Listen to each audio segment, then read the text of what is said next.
Good evening all of you. मैं पंकज मौर्य, आप सबका स्वागत है हमारे यूट्यूब चैनल में। आज हम लोग देखेंगे यूपी टीजीटी स्पेशल बैच 16।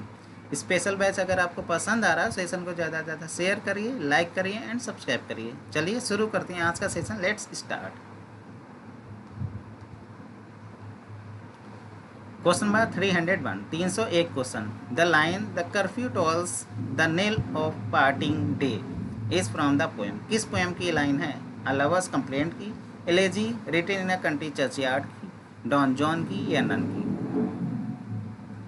इसका करेक्ट आंसर हो जाएगा option B, elegy written in a country churchyard की ये लाइन है the curfew tolls the knell of parting day. Explanation देखिए, जो ये लाइन आई है थॉमस ग्रे की पोएम है elegy written in a country churchyard. और इस लाइन में है, ये एग्जाम्पल है पर्सोनिफिकेशन एंड मेटाफर का। The curfew tolls the knell of parting day, इसमें पर्सोनिफिकेशन और मेटाफर का एग्जाम्पल है, याद रखिएगा। एक्सप्लेनेशन देखते हैं। Personification, the curfew is personified as tolling the knell and the day is personified as dying. जो कर्फ्यू है उसको पर्सोनिफाइड किया गया है घंटी बजाने के रूप में, एंड जो डे यानी दिन है उसको पर्सोनिफाइड किया गया है डेथ के रूप में यानी मृत्यु के रूप में। Metaphor, the evening is compare to death. जो इवनिंग है इसका कंपेयर, तुलना की गई है डेथ के साथ में, इसलिए इस लाइन में पर्सोनिफिकेशन और मेटाफर दोनों ही हैं। कर्फ्यू का मीनिंग देखिए और नेल का मीनिंग देखिए। कर्फ्यू क्या होती है? Curfew a bell rung in the evening to signal people to put out their fires and go to bed.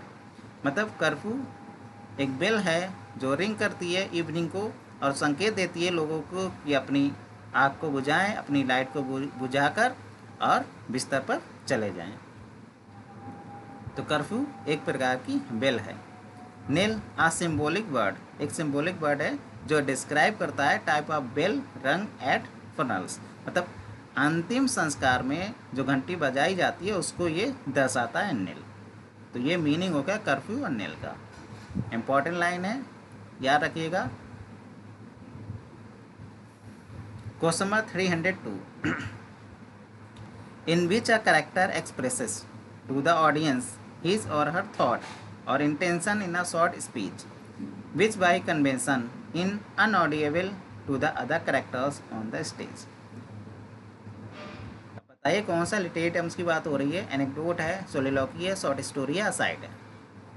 एक करेक्टर है, एक्सप्रेस करता है अपने थॉट, अपनी फीलिंग्स को ऑडियंस के सामने शॉर्ट स्पीच में एक्सप्रेस करता है।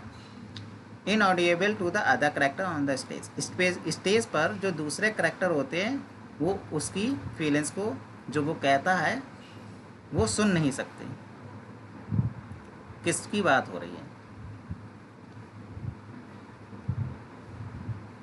इसका करेक्ट आंसर हो जाएगा ऑप्शन डी, असाइड की। असाइड और सोलिलोकी में बस इतना ही फ़र्क है, असाइड शॉर्ट होती है और सोलिलोकी असाइड से लॉन्ग होती है। अब बाकी सेम चीज़ें ही रहती हैं। जो अदर करेक्टर्स होते हैं सोलिलोकी में भी नहीं सुन पाते हैं और ना असाइड में सुन पाते हैं। सोलिलोकी जो करेक्टर सोलिलोकी बोल रहा है वो ऑडियंस को एड्रेस करके बोलता है, इसलिए जो अदर करेक्टर्स होते हैं स्टेज पर, अब करेक्टर स्टेज पर हो भी सकते हैं, नहीं भी हो सकते हैं, अगर होते भी हैं तो वो सुन नहीं सकते हैं सोलिलोकी को और असाइड को। क्वेश्चन नंबर 303, हु सेड, कौन कहता है, what is in a name that which we call a rose by any other word would smell as sweet? Romeo Juliet, Mercutio, Friar, Laurence. कौन कहता है कि नाम में क्या रखा है? वी कॉल अ रोज, अगर हम रोज़ को रोज़ ना कहकर किसी और शब्द से बुलाते हैं तो रोज़ की खुशबू कम मीठी थोड़ी ना हो जाएगी। तो रोज़ की खुशबू कम मीठी नहीं हो जाएगी। कौन कहता है कि नाम में क्या रखा है? इसका करेक्ट आंसर हो जाएगा ऑप्शन बी, जूलियट कहती है कि नाम में क्या रखा है। अगर रोज़ को हम रोज़ कहेंगे, गुलाब को गुलाब कहेंगे, तब भी गुलाब की खुशबू वही रहेगी। अगर गुलाब को किसी और नाम से भी बुलाते हैं तब भी गुलाब की खुशबू वही रहेगी, खुशबू बदल नहीं जाएगी। Question 304 known for their translation of Petrarch sonnets from Italian into English। कौन जाने जाते हैं अपने ट्रांसलेशन के लिए? पेट्रार्क सोनेट के ट्रांसलेशन के लिए कौन जाने जाते हैं? उन्होंने ट्रांसलेशन किया था इटालियन से इंग्लिश में। Sir Thomas Wyatt, Henry Howard, इन्हीं को कहते हैं अर्ल ऑफ सरे, या बोथ या नन। तो इसका करेक्ट आंसर हो जाएगा ऑप्शन सी। तो ये दोनों ही जाने जाते हैं ट्रांसलेशन के लिए इटालियन से इंग्लिश में, सर थॉमस याट और Henry Howard. Question number 305 is a figure of speech in which the normal word order of a sequence of phrase is changed. It is also known as inversion। यह एक प्रकार का figure of speech है जिसमें जो normal word order होता है sentence का वो चेंज हो जाता है। जो नॉर्मल वर्ड ऑर्डर होता है सेंटेंस का, सबसे पहले सब्जेक्ट आता है, फिर वर्ब आता है, फिर ऑब्जेक्ट आता है, लेकिन इसमें चेंज हो जाता है और इसी को कहते हैं इन्वर्जन। किसकी बात हो रही है? असोनेंस की, एनास्ट्रोफी की, एनाफोरा की, क्यासमस की। इसका करेक्ट आंसर हो जाएगा ऑप्शन बी, एनास्ट्रोफी की बात हो रही है। तो एनास्ट्रोफी में जो सेंटेंस होता है उस सेंटेंस का जो नॉर्मल वर्ड ऑर्डर होता है वो चेंज हो जाता है, इसी को कहते हैं इन्वर्जन। ये देखिए एग्जाम्पल देखिए एनास्ट्रोफी का। जैसे इस सेंटेंस की स्टार्टिंग हो रही है गिव, गिव यानी वर्ब से हो रही है। जैसे नॉर्मल सेंटेंस की स्टार्टिंग होती है सब्जेक्ट से, लेकिन इसकी स्टार्टिंग हो रही है वर्ब से। और दूसरे सेंटेंस में देखिए विद प्रीपोजिशन से स्टार्टिंग हो रही है, तो इसी को कहते हैं anastrophe. Question number 306 our court shall be a little academy still and contemplative in living art is a line from Twelfth Night, As You Like It, Taming of the Shrew, Love's लेवर Lost.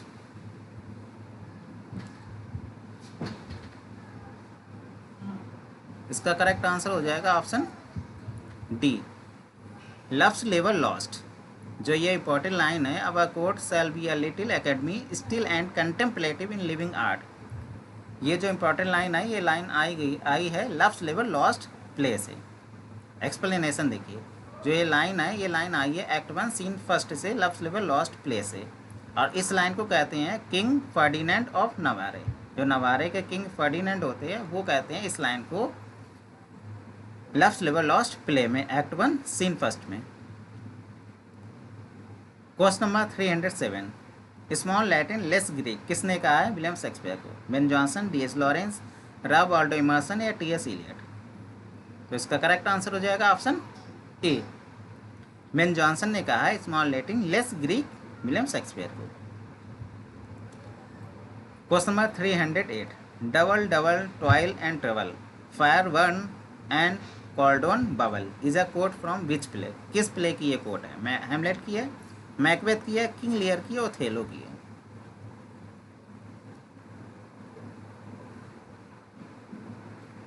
इसका correct answer हो जाएगा option B, Macbeth play की line है ये, double double toil and trouble, fire burn and cauldron bubble.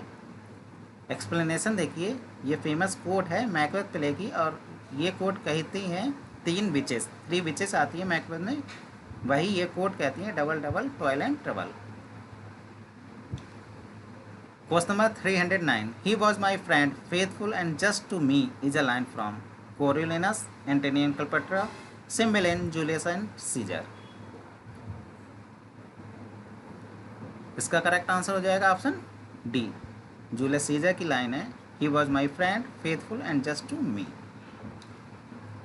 Mark Antony इस line को कहता है final oration for Julius Caesar appear act 3 scene 2 of Julius Caesar by William Shakespeare. Antony tribute दे रहा है अपने फ्रेंड सीजर को, तब ये लाइन कहता है एक्ट 3 सीन 2 में। Question number 310 and I wish my days to be bound each to each by natural piety. किस पोएम की लाइन है? इंपॉर्टेंट लाइन है टीजीटी के पॉइंट ऑफ व्यू से। My heart leaps up, I wander lonely as a cloud, scorn not the sonnet, the world is too much with us।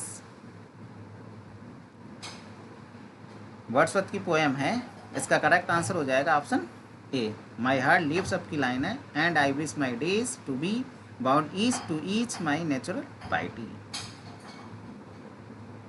My heart leaps up को जाना जाता है the rainbow नाम से भी। ये पोएम है विलियम वर्ड्सवर्थ की। क्वेश्चन नंबर 321, किसने कहा है विलियम शेक्सपियर के बारे में? The remarkable thing about Shakespeare is that he is really very good in spite of all the people who say he is very good. Ben Jonson, D S. Lawrence, Robert Graves या Ralph Waldo Emerson. किसने कहा है William Shakespeare के बारे में? इसका correct answer हो जाएगा ऑप्शन सी, रॉबर्ट ग्रेव्स कहते हैं the remarkable thing about Shakespeare is that he is really very good in spite of all the people who say he is very good. Question number 312, charity suffer long and is kind. Figure of speech कौन सी है? Epigram, irony, apostrophe, personification. इसका correct answer हो जाएगा option D, personification. Question number 313, very important question है। Last जब paper हुआ था टीजीटी का, उसमें ये क्वेश्चन पूछा जा चुका है। Who gave the title on his blindness to John Milton's poem. John Milton की पोएम है on his blindness. On his blindness poem को ये टाइटल कौन देता है? Thomas Edison, Thomas Newton, Joseph Addison, John Milton. इसका करेक्ट आंसर हो जाएगा ऑप्शन बी, थॉमस न्यूटन ने टाइटल दिया है on his blindness. Thomas Newton ने दिया है टाइटल ऑन हिज ब्लाइंडनेस 1761 में, और ये पोएम ओरिजिनली पब्लिश हुई थी 1673 में with the title when I consider how my light is spent. ये इसका ओरिजिनल टाइटल है। Question number 314, 314, who is the Jewish character target in loyalties.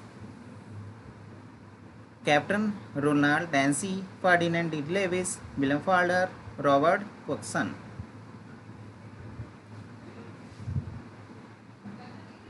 इसका करेक्ट आंसर हो जाएगा option B, Ferdinand De Levis. ये जोइस कैरेक्टर होते हैं Loyalties में। Question number 315, the Wanderers is a written by William Wordsworth. Verse tragedy, verse comedy, elegy या none. इसका correct answer हो जाएगा option A, the Wanderers William Wordsworth का play है और ये वर्स ट्रेजेडी में लिखा गया है।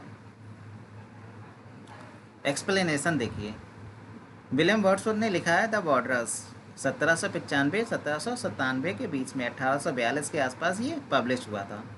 The Wanderers is a 5 act verse tragedy. ये 5 एक्ट की वर्स ट्रेजेडी है और इसको रिजेक्ट कर दिया गया था थॉमस हैरिस के द्वारा। Wordsworth attempted to get the play stage in the number 1797। Wordsworth में 1797 में इसका स्टेज परफॉर्मेंस करने की कोशिश की थी, लेकिन इसको रिजेक्ट कर दिया था थॉमस हैरिस के द्वारा, जो कि मैनेजर रहते हैं कोवेंट गार्डन थिएटर के। इस प्ले की सेटिंग रखी गई है rain of king Henry III के शासनकाल के दौरान। तो याद रखिएगा 5 एक्ट की ट्रेजेडी है, थॉमस हैरिस के द्वारा रिजेक्ट किया गया है और किंग हेनरी III के टाइम की इसकी सेटिंग है। Question number 316, Tom Jones by Henry Fielding is an example of reason novel, picaresque novel, psychological novel, domestic novel. जो भी लास्ट सेशन हो चुके हैं, लास्ट सेशन में मैंने सारे नॉवल को डिस्कस कर चुके हैं। तो इसका एक्सप्लेनेशन, नॉवल का एक्सप्लेनेशन देखना है तो आप लास्ट सेशन देखिए, वहाँ पे आपको एक्सप्लेनेशन मिल जाएगा। इसका करेक्ट आंसर हो जाएगा option B, picaresque novel. Tom Jones जो कि हेनरी फील्डिंग के द्वारा लिखा गया नॉवल है और ये नॉवल है picaresque novel. Question number 317, a monument without a tomb, a phrase used by. किसके द्वारा यूज किया है? जॉन ड्राइडन ने, डॉक्टर जॉनसन ने, बेन जॉनसन ने, टेनीसन ने।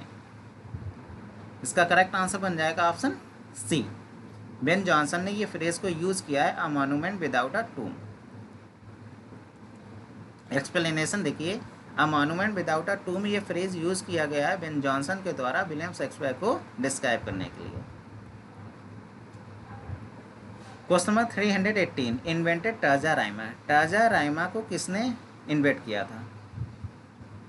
Doctor Johnson, Dante, P B Shelley, Geoffrey Chaucer. किसने इन्वेंट किया टाजा राइमा को? तो इसका करेक्ट आंसर हो जाएगा ऑप्शन बी, दांते अलगरी ने इन्वेंट किया था टर्जा-राइमा को। दांते ने इन्वेंट किया टर्जा-राइमा को अपनी poem epic poem the Divine Comedy में। Question number 319, he makes no friends who never made a foe. Figure of speech कौन सी है? एपिग्राम है, आयरनी, एपोस्ट्रोफी, पर्सोनिफिकेशन। तो इसका करेक्ट आंसर हो जाएगा ऑप्शन ए, एपिग्राम है इसमें। Question number 320, in John Galsworthy justice who is clever in the play. John Galsworthy का प्ले है जस्टिस। इस प्ले में क्लीवर कौन होता है? जज रहता है, गवर्नमेंट काउंसिल रहता है, फॉल्टर फ्रेंड या प्रिजन गार्ड। तो इसका करेक्ट आंसर हो जाएगा ऑप्शन बी, गवर्नमेंट काउंसिल होता है क्लेवर। जॉन गाल्सवर्दी का प्ले है जस्टिस में, तो नाम याद रखिएगा, गवर्नमेंट काउंसिल कौन होता है? क्लेवर।